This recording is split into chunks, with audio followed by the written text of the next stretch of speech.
Good morning, friends. I almost got up in the middle of the night last night to record this because I could not sleep because I was just thinking about how important this is.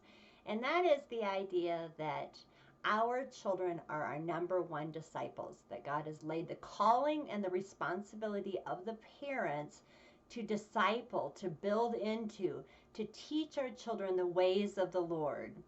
And it is really easy to lose sight of that. It is really easy to give ourselves to so many things.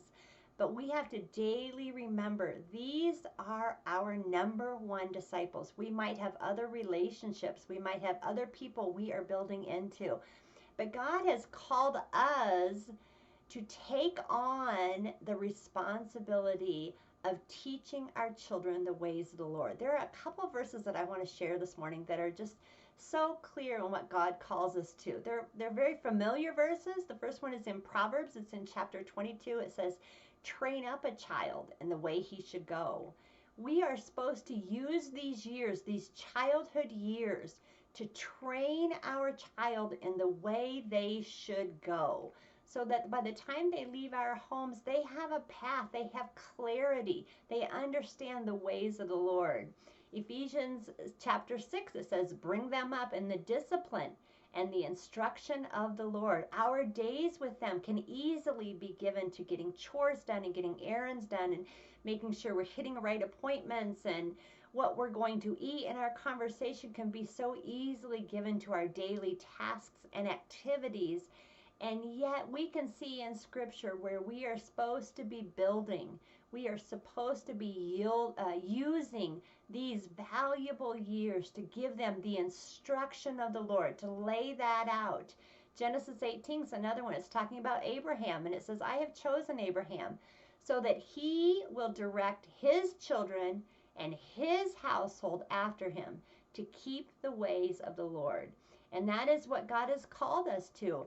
Sure, that I have other relationships. I have other people that I am trying to build into and encourage and speak into their lives and help, but not at the expense of my children, not at the cost of my children. And I think what can easily play into our minds is we have all day with them. We have 24/7. We have 365 days. Surely some part of this is going to seep in over the years, over the quantity of time. But we have to understand that our children are tender souls. They are teachable. They are responsive at young ages.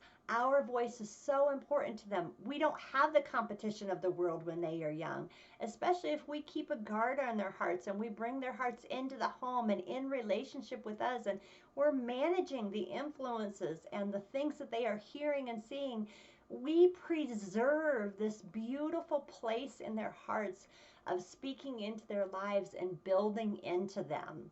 And just how important that is, and just that we would not do other things and lose sight of this, and we would not disciple other people and encourage other people at the expense of our own children. The last verse I want to share is in 2 Corinthians, and this is a beautiful verse. I think this captures this whole idea that my motherhood in my home is my ministry.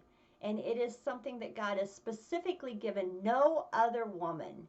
He has given my children and my husband and my home, and the ministry that I bring into that is mine and mine alone. No one else can fill that spot because God has given that spot in his kindness to me. The verse says, "You yourselves are our letter, written on our hearts, known and read by everybody.